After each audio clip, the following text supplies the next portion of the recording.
what is that field of study? If we were to, would that just be biomechanics? Would that be just biology? Would that be biochemistry?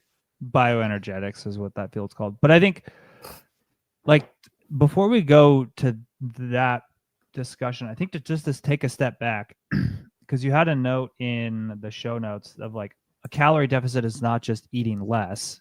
Oh, right. And I think that's a really important perspective. And so I think a lot of times people assume a calorie deficit means eating less food. What it actually means is it's a relative number, right? Yeah, good point. You can have a 500 calorie a day deficit eating 500 calories, or you can have a 500 calorie a day deficit eating 4,500 calories, right? It's all relative.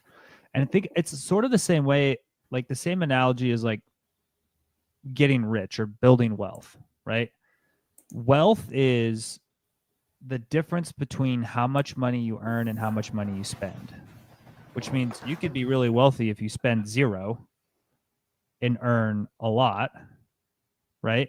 It's like, if let's say you make $10,000 a month and you spend $9,000 a month, or you make $100,000 a month and spend $99,000 a month, the relative wealth of each of those people is the same.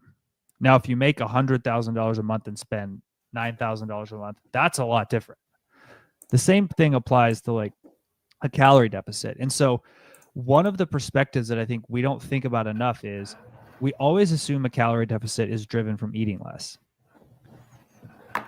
That is the predominant perspective because of the world we live in today, right? Like historically, the average caloric expenditure of a human in a day was like 3,000 to 4,000 calories a day.